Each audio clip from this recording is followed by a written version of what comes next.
to Hans & Group. The only thing better than the LC carbine for protecting the homestead is an improved, upgraded LC carbine for protecting the homestead. But today, we got her back on the range. We got her upgraded with an MCARBO trigger. I'll show you that shortly. Much sweeter. That was the only gripe I had about this rifle, was the trigger. So we upgraded to the MCARBO, and we'll explain what it takes to put one of those in there. And the coolest thing, I think, today we're going to try out some new ammo. We're going to try out the Liberty Overwatch ammunition and see if we're getting those super hot speeds like I've seen other people get. Stay tuned. Okay, so I did a video on this before, and we did chronographed a whole bunch of different ammunition, so if you want to see that, I'll put that link on the end. This LC carbine is awesome. I've come to love it, and this replaced my Thurion Defense carbine, 10mm, as what I would grab if I needed to. I have a hybrid 46M can on here in the short version. Some people ask, want to know, I have a Holosun 510C 1 MOA red dot on there. We just picked up this because it was dirt cheap, like on Amazon or something. The Streamlight has the laser, the HLX with laser. It's big and chunky, but it's cheap, and just a little piece of plastic pick rail on there that snaps on there real quick. It keeps 0, and it's nice. It's 1,000 lumens. It works nice in the house, outside. I don't think it's much good except for the light.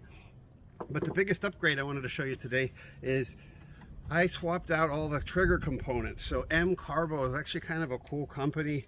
For 25 bucks, you can take this 5.5 pound trigger and you can knock it down to a really crisp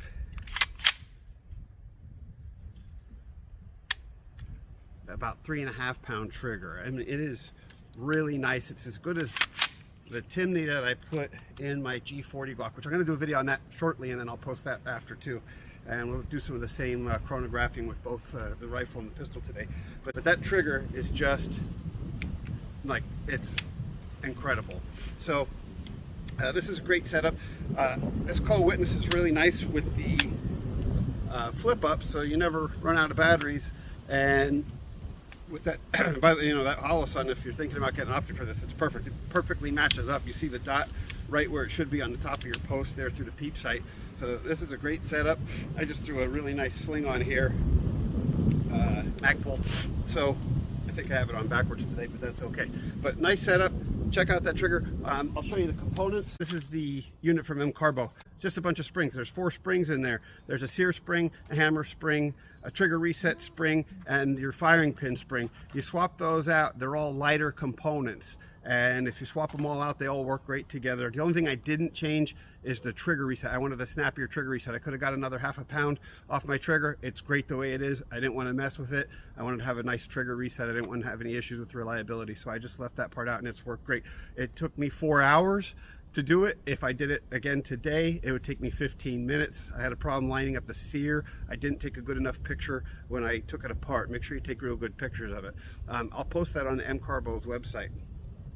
Anyway, let's get to chronographing some things out of this, but the one we want to see today is this, the Overwatch. This is Liberty Overwatch 10mm, 70 grain, 2150 feet per second. Listed on the box there. I don't know if you can see that. Turkey's Opinion did it, and I thought it was awesome because it got crazy velocity. And nice stuff about this, besides detonating on impact and sending 3 shards like a gigantic broadhead, it also has that back end, that extra little weight in it to get very deep penetration. So he showed that on gel block. We're going to give you another look to see, confirm it works out of my unit here today, and I want to make sure it cycles in my particular gun because I want to have reliability. All right, first we'll do some comparison shooting here before we get to the hot stuff real quick. This is just that cheap 1776 ammo. It's about the wimpiest stuff you can buy.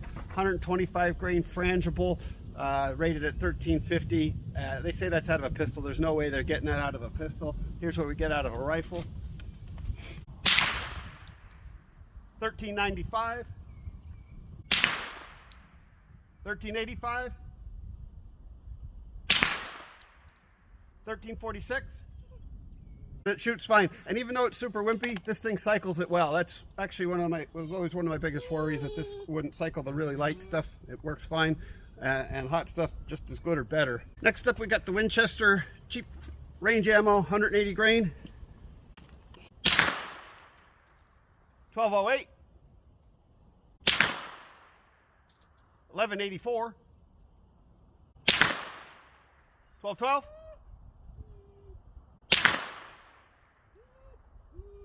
1219.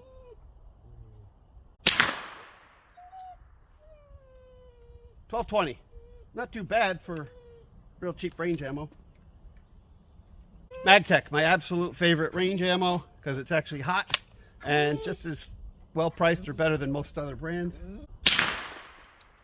1346, and that feels hotter. 1311. 1290. 1318. 1324. And we hold open. Recoil on this, it is a little, people call it chunky or heavy. 7 pounds ain't bad. I mean, it's like an AR. And 10 millimeters stout because you got a heavy mass bullet flying out the barrel there. This soaks it up real good. I have the can on there, so I'm cheating. But man, does that tame it down. Let's move on to the hot stuff. Okay, let's shoot hot ammo. I have 2 rounds, 155 grain Underwood XTPs on here. These are the 2 rounds that are in the chamber of this and my carry gun, and anything that's sitting in there a long time and with the oil in the chamber, you know, I'll shoot them off for practice and just get rid of them. But let's see how those perform. I've done that already. 1818. 1668. That's smoking stuff. All right, this is that Overwatch, 70 grains. It feels like there's nothing in it. It feels like an empty magazine. It has that big, cool, wide open hollow point. It's just a copper jacket, basically. Back up, group. All right, I'm dying to see what we get here. 2580. 2585. 2572. Wow.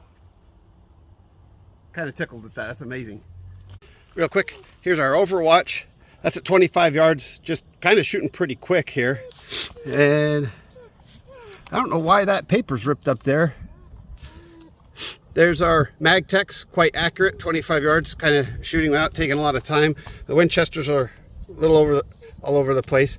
The Underwoods, smack on, the nice group there. And those are the 1776s. You know, it tells you 25 yards without taking your time, just shooting kind of quick. The rifle sure makes it easy to hit targets. That was just a little practice before we started. The only cool thing about having a laser on the side here, like this Streamlight, is you can truly hip fire. And if you think of this just as a pistol and grab it like you would your pistol, this hand doesn't do much except guide the end here, and that laser doesn't show up too well, but you can see it's really quite controllable, and you can shoot pretty fast and accurate.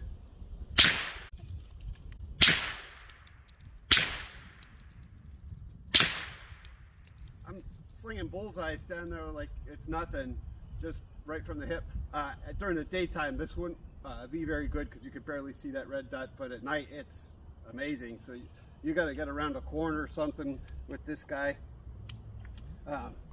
This folding stock too makes that even easier if you want it. You can basically, you just have a super short configuration, and it works even with that stock closed there. You can shoot it any way you want.